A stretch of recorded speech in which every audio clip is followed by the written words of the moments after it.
Let's get right to the overnight developments, though, on the coronavirus. As we start this morning, there are now more than 216,000 confirmed cases in the United States, and nearly 5,000 people have died from the virus. Florida, Nevada, and Pennsylvania have now joined 35 other states issuing stay-at-home orders. More than 272 million people nationwide, that's 82% of the people in this country, now being told to shelter in place. Meantime, LA's mayor is now urging its city's 4 million residents to wear masks when they go outside. He even donned one at his news conference for effect, but he did stress that people should use the homemade kinds and leave those much-needed medical-grade masks for healthcare workers. On that note, the U.S. stockpile of emergency medical gear, including masks and gloves, is nearly gone because of this outbreak. One official saying the system was just not designed to fight a pandemic in all 50 states all at one time. Our team of reporters spread out across the country to bring you the very latest. We're going to start with NBC's Sam Brock. He's in Miami this morning. Hey, Sam. Hoda, Savannah, good morning. Over my shoulder, this is the Miami Beach skyline. That city called on its residents to stay inside more than a week ago. Now, within the last 24 hours, Florida's governor followed suit, but there are still nearly a dozen other states that are holding out. With coronavirus cases exploding in places like Pennsylvania, Georgia, and Florida, governors in those states are now being forced to reckon with the one order they'd restricted for days, if not weeks, a full shelter-in-place mandate. Every day we wait, the coronavirus spreads further and becomes more difficult to suppress. I know you want to return to business as usual, but we must first overcome the obstacles that we have in our path. I'm going to be doing an executive order today directing all Floridians to limit movements and personal interactions outside the home to only those necessary to obtain or provide essential services. The orders all go into effect by the end of the week, and in some cases represent a full about-face. Florida's Governor Ron DeSantis just last week. To order someone not to be able to earn a paycheck when them going to work is not going to have any effect on what we're doing with the virus, that is something that I think is inappropriate. Savannah asked the Surgeon General about Florida's delay Wednesday, just hours before the announcement. So he's saying he's waiting for somebody at the White House to tell him to shut it down in Florida. What would your advice to him be? My advice to America would be that these guidelines are a national stay-at-home order. They're guidelines that say that, look, the more we social distance, the more we stay at home, the less spread of disease there will be. Backlash for the delayed actions lighting up social media. One Twitter user accusing Governor DeSantis of being a day late and $1 short. Another writing, took long enough. How many spring breakers took the virus home and spread it? Images of spring breakers like these leaving residents here in South Florida feeling frustrated. A complete lockdown is what we need at this point. We've tried it every other way, and it's not under control. It's out of control. Across the country, now 38 states and the District of Columbia have some form of stay-at-home or shelter-in-place. Texas's governor isn't calling it that, but he did shutter schools and all non-essential activity. Oklahoma's head of state closed businesses, but said a shelter-in-place isn't practical. And Arkansas decided to limit overnight stays at state parks. Residents right now urged to exercise social responsibility as the invisible enemy marches onward. And the question that many people might be having this morning, why did it take so many governors until early April to take this action? Florida's Governor Ron DeSantis said he saw the CDC extend its guidelines another 30 days and decided at that point, quote, things were not returning to normalcy. Hoda, back to you. All right, Sam Brock for us in Miami. Sam, thank you. As mentioned, most of the country is now under a stay-at-home order. The White House is resisting calls, however, for a nationwide lockdown. NBC's Tom Costello in Chevy Chase, Maryland, for us this morning with that part of the story. Tom, good morning. Yes, Savannah, good morning. The administration really facing increased questions over its piecemeal approach to this containment effort nationwide, while people on the front lines of this emergency are pleading for more equipment and more personnel. And tragically this morning, we've learned of the death of an emergency room doctor on the front lines. President Trump dismissing the idea of a national lockdown, saying that decision should be left up to state governors. There are some states that don't have much of a problem. They don't have thousands of people that are positive. The president also downplaying the need for restrictions on domestic air travel.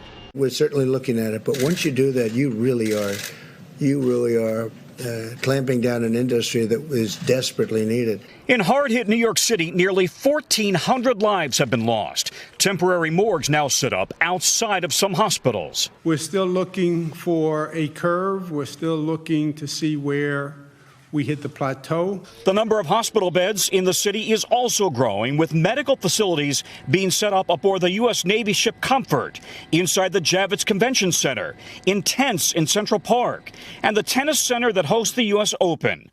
But even with equipment and personnel pouring in, doctors on the front lines are exhausted. This will be my 19th shift in the last 23 days. A team of nurses at Mass General Boston releasing this video on Instagram. But I would be lying if I said I wasn't scared. Hospitals across the country are low on protective equipment. We are allotted 1 mask per day to conserve and prepare for the worst. In New Jersey, ER doctor Frank Gabrin died after contracting COVID-19. Amazing clinician, amazing human being, amazing human spirit. Meanwhile, in the Pacific, the American aircraft carrier USS Roosevelt has nearly 100 positive cases on board.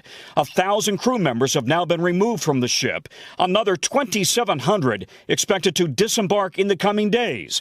They'll remain in isolation in the U.S. territory of Guam. Our goal is to get a clean ship. The Navy says it will eventually test all of the sailors, but some will have to remain on board to keep an eye on the carrier's nuclear reactor and the weapons systems. We need those sailors to be safe, we need them to be healthy, and we need that ship to be operational. Al and Lisa Robertson's 28-year-old son, Jason Castricone, is a combat medic on board. He's taking care of all these sick service members, all his brothers and sisters, and is he going to be okay? Are they going to be okay? So far, none of the sailors has required hospitalization. It's believed that their youth and their general good condition should play in their favor. Lastly, we want to tell you that the NIH director, Dr. Anthony Fauci, the chief infectious disease expert, now has to have an increased security detail because of alleged threats against him. Guys, back to you. All right, Tom, and Dr. Fauci will be with us a little bit later in this hour. We'll ask him about that, among other things. We're joined now by Utah's Democratic Congressman Ben McAdams. He was with us, talked to Hoda a couple of weeks ago, just one day after he was diagnosed with COVID-19. He later had to be hospitalized for more than a week after shortness of breath. Congressman McAdams, good morning. We are happy to see you. Happy to hear you're doing better. But, I mean, how are you feeling? What an ordeal. It was quite an ordeal. Thank you and good morning. I'm doing so much better right now. I'm probably not quite 100%, but after we spoke, it really took a turn for the worse. I found myself in the hospital for 8 days and just had trouble breathing, couldn't keep my oxygen levels up, and just it hit me really, really hard. And so it's good to be back on my feet right now. I'm virus free.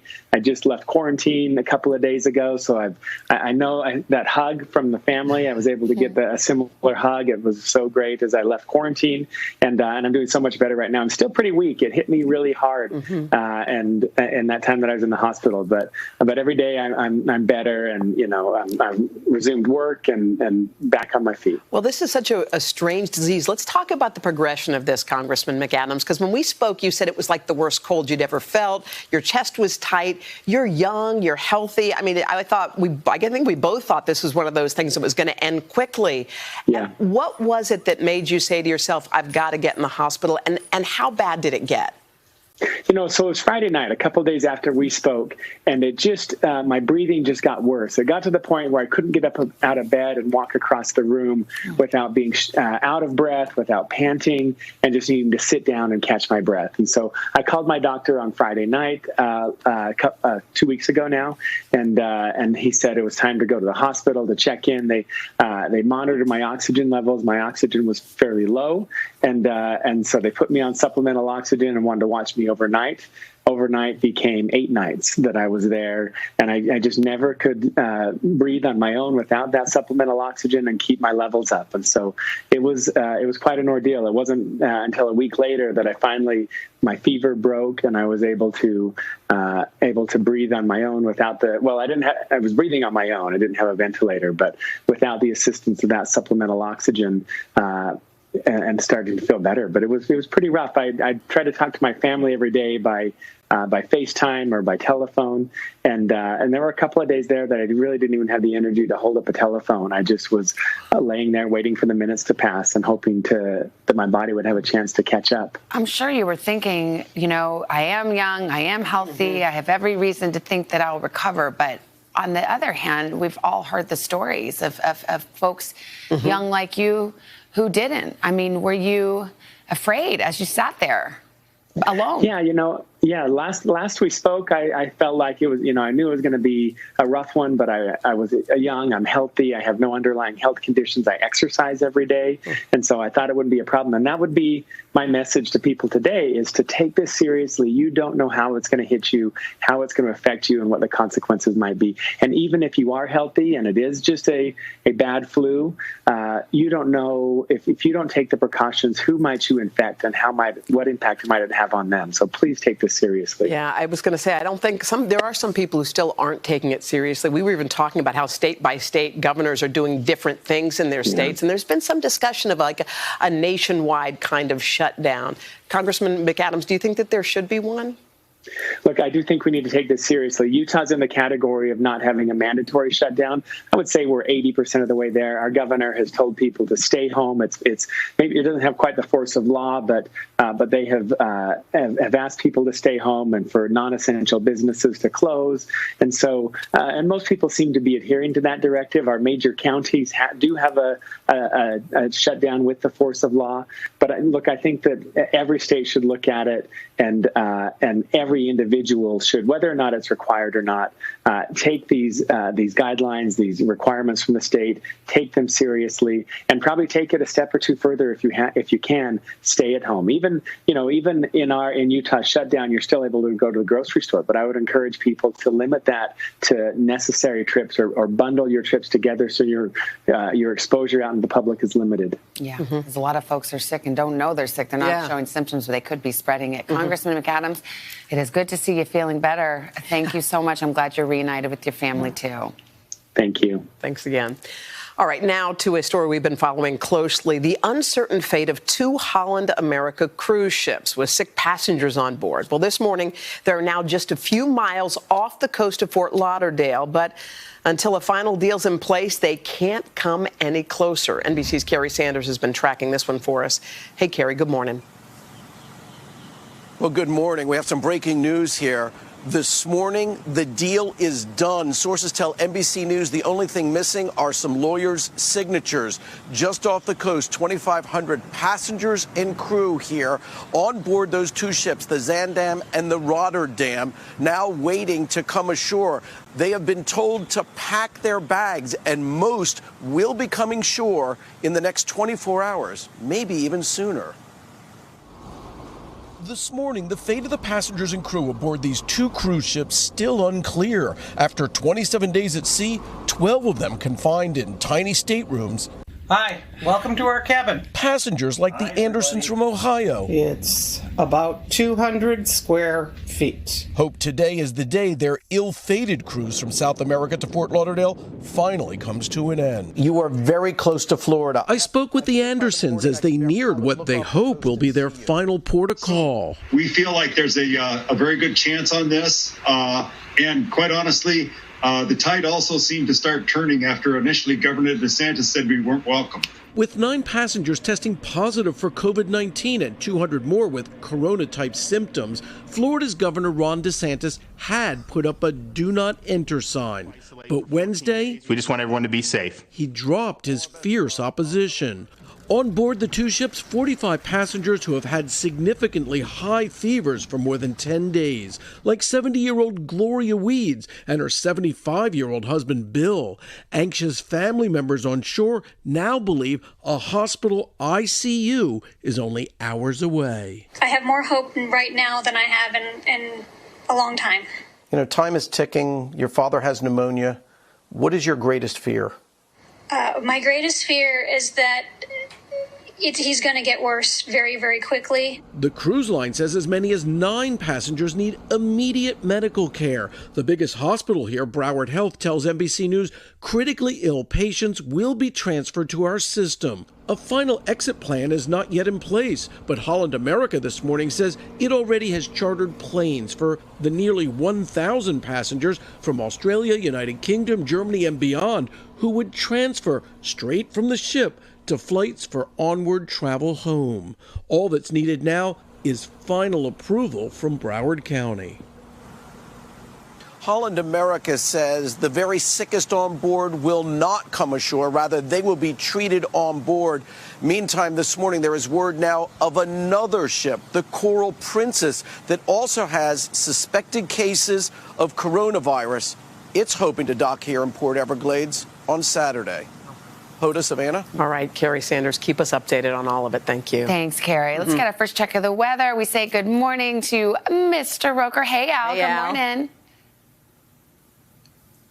Hey, good morning, guys. Well, we've got a storm system that's out to sea, and we're going to be dealing with it for a few days because it's just going to keep hanging out. Take a look on the radar, and you'll see we are looking at this system, and as it pushes through, it's going to spin, and it's bringing right now, look at the snow to interior sections of New England, rain along the coast, and then we'll have wind gusts of up to 60 miles per hour at Cape Cod and the New England Islands. Coastal flooding is possible. Tomorrow, it's pinwheeling. Do a little loop-to-loop. Heavy rain moves away by late Friday, but as we're looking, we can see very heavy rain, upwards of 1 to 1.5 inches of rain right along the New England coast, with heavier rain making its way to the north. Big spring storm making its way through the western plains, a fire risk now continuing through the southwest, and we're looking at sunshine from the Great Lakes all the way down into the Gulf Coast.